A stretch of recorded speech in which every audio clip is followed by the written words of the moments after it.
Hello welcome back to லைன்ஃபோ. இருமல், விக்கல், தும்மல் இதெல்லாம் எப்போ வரும்னே தெரியாது. ஆனால் இந்த விக்கல் இருக்கே கரெக்டாக வரக்கூடாத நேரத்தில் தான் வரும். நமக்கு எப்போல்லாம் இந்த விக்கல் வருதோ, ஏன் வருது, எதுக்கு வருதுன்னெல்லாம் நம்ம யோசிச்சுருக்கோம். இந்த வீடியோவில் நம்ம எதை பற்றி பார்க்க போகிறோன்னா, விக்கல் ஏன் வருது, எப்படி வருது, அந்த விக்கலை எப்படி தடுக்கலாம் அப்படிங்கிறது தான். So let's get started.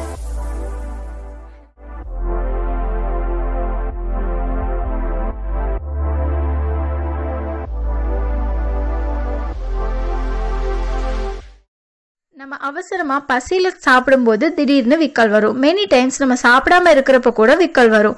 இங்கிலீஷில் அதான் ஹிக்கப்னு சொல்லுவோம். சரி, விக்கல் எப்படி வருது? நம்ம உடம்புல நுரையீரலுக்கும் வயிற்றுக்கும் இடையில டயஃப்ராம் அப்படின்னு ஒரு பார்ட் இருக்கு, அதாவது உதரவிதானம். இதோட வேலை என்னன்னா, நம்மளோட நுரையீரலை சுருங்கி விரிய வச்சு மூச்சு விட ஹெல்ப் பண்றது தான். இந்த டயஃப்ராமோட ஆக்ஷன்ஸ்ல ஏற்படுற சேஞ்சஸ் தான் விக்கலுக்கான பேசிக் ரீசன். நம்ம சுவாசத்தை உள்ள இழுக்கிறப்போ இந்த டயஃப்ராம் கீழ் நோக்கி விரிஞ்சு ஃபிளாட் ஆகுது. இது கூடவே குரல் வலையும் ஓப்பன் ஆகுது. இந்த டைம் அதிகமான காற்றை ஃபில் பண்ண நுரையீரல்ல இடம் கிடைக்கும். நம்ம மூச்சு வெளிவிடுறப்போ இந்த டயஃப்ராம் பழைய மாதிரி சுருங்கிடுது. நம்மளோட பிரெயின் ஃபெரினிக்ஸ் அப்படிங்கிற நரம்பு வழியா தான் இந்த டயஃப்ராமை இயக்குது.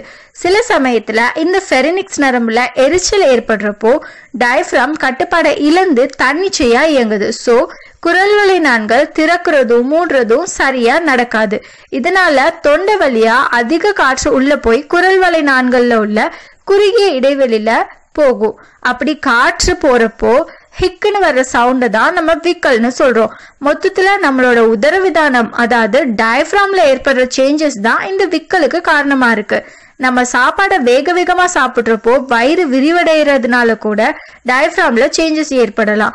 அப்புறம் ரொம்ப சூடாவோ காரமாவோ சாப்பிட்டா, ஆல்கோஹால், ஸ்மோக்கிங், தேவையான அளவு தண்ணி குடிக்காதது, இந்த மாதிரி பல ரீசன்ஸ்னால டயஃப்ராம்ல சேஞ்சஸ் ஏற்பட்டு விக்கல் வரலாம். சரி, இந்த விக்கலை போக வைக்க என்னதான் பண்றது?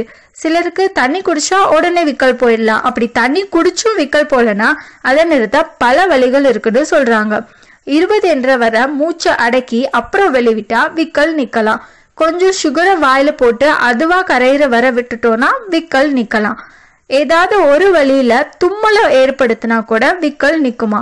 அப்புறம் நம்மளோட 2 கைகளையும் மேல உயர்த்தி 1 நிமிஷத்துக்கு நேரா நின்னா கூட விக்கல் போகலான்னு சொல்றாங்க.